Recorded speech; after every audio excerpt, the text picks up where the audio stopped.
Greetings again. This little demonstration here trying to get you some insight into the behavior of buffers. Buffers, super important concept in chemistry, certainly in the chemistry that applies to biological and environmental systems.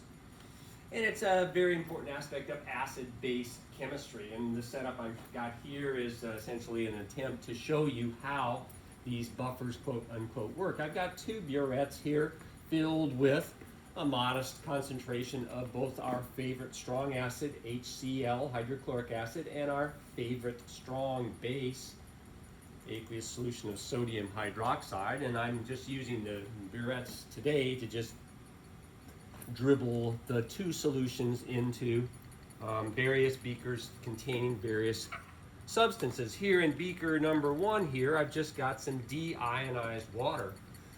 And as you probably can guess, if I dribble hydrochloric acid into deionized water, the water quickly becomes acidic as a result of the hydronium ion. And likewise, if I dribble some sodium hydroxide solution into water, the solution quickly becomes basic via the presence of those hydroxide ions. And the way that we can visualize this is to use what we call an indicator solution, and this happens to be universal indicator solution, the color of which depends on the pH of the solution. And for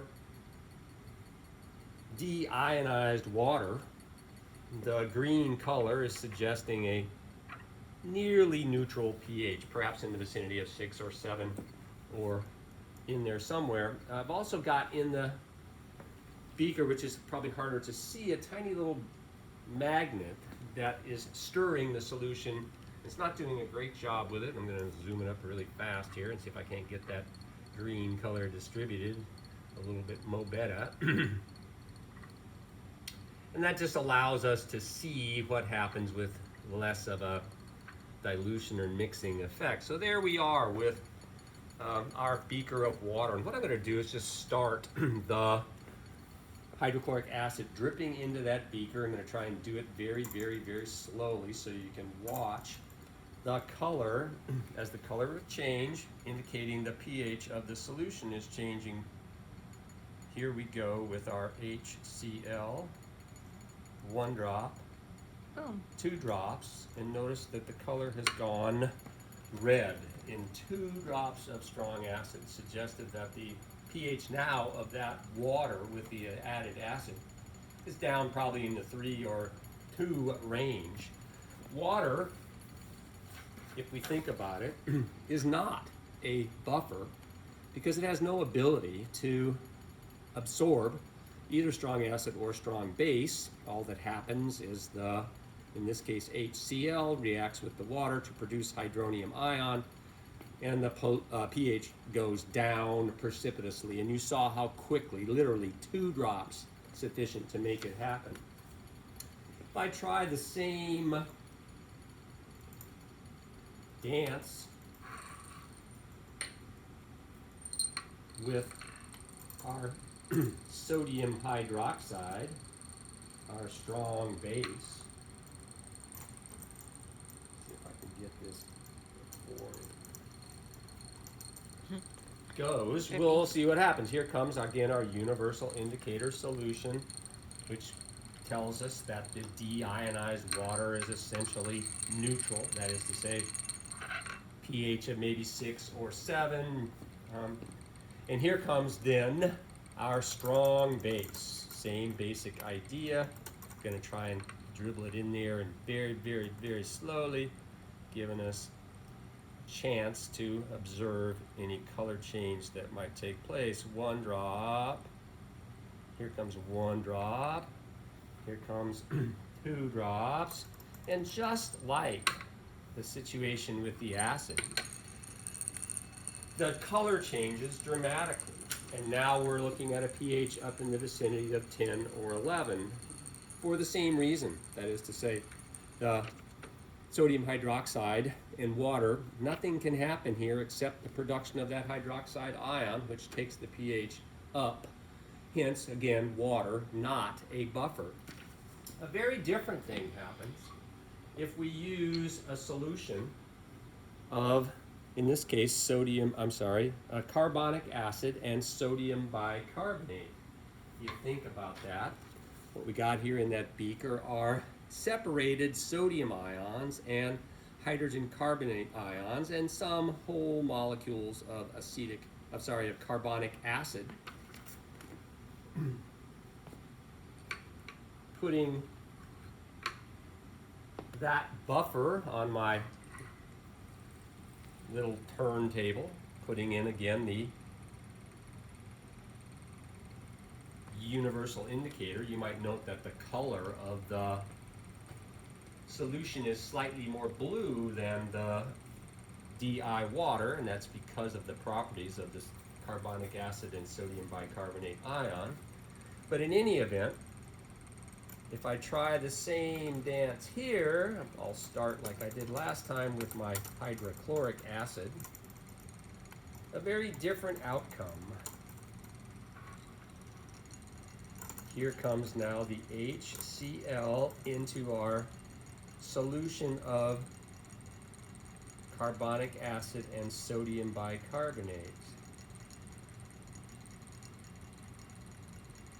Drop number 1, drop number 2, drop number 3, drop number 4, drop number 5, drop number 6.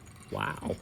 Drop number 7, number 8. Notice that the color is not changing at all, which means the pH is not changing at all, which means something magical is happening here.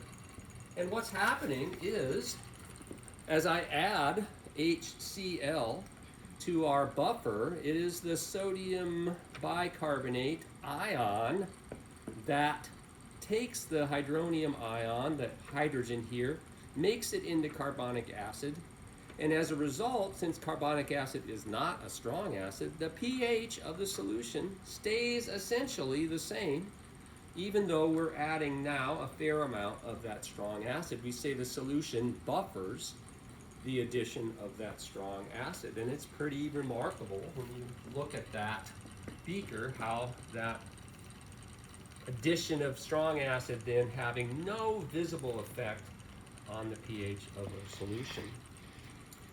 The cool thing, of course, is if I try the same thing with another beaker of buffer. Here's the universal indicator solution, which does nothing but allow us to see the pH changes. Remember that when I added this sodium hydroxide to water, it quickly turned purple. But here now, in it comes, dribble, dribble, dribble. Drop 1, drop 2, drop 3, drop 4, drop 5, drop 6, drop 7. Same amazing observation that the addition of strong base does not change the pH of our buffer solution. And the reason, of course, is the carbonic acid in the buffer, which neutralizes the hydroxide ion to produce sodium hydrogen carbonate. And in the process, again, no hydronium or hydroxide is produced, and hence the pH of the solution stays fixed. And once again, demonstrating that what a buffer does is buffer pH changes. And of course, I'm sure that Jen has probably talked about the fact that the pH of various bodily fluids has to stay pretty constant. Otherwise, serious repercussions happen. And this is performed in the human body largely by the sodium bicarbonate and carbonic acid buffer system. That sodium bicarbonate carbonic acid buffer is not the only buffer that we have. We have many different potential buffers. This one happens to be composed of acetic acid and sodium acetate, and although it has an initially acidic pH color, the addition once again now of strong base, sodium hydroxide, produces the same amazing phenomenon. That is to say, no visible change in the pH, even though we are adding a considerable amount of our strong base. And in this case, it is, of course, the acetic acid that is stepping up and neutralizing the hydroxide ion in the sodium hydroxide solution. Same basic idea as the sodium bicarbonate carbonic acid buffer. And of course, it works in the opposite way for added acid. Starting pH red, acidic, because acetic acid is a stronger acid than the sodium acetate ion is a base. Here comes hydrochloric acid, and although the solution is already red, note that the addition of that acid does not make the red color deeper or more dramatic here than the red color with water. And once again, the buffer solution has components that can absorb, i.e. neutralize, either strong acids or strong bases in measured amounts. Obviously, if we continue to add lots of strong acid or strong base to the system, we can overwhelm the capacity of the buffer, but small amounts allows the system to stay in essentially equilibrium with respect to that hydronium ion.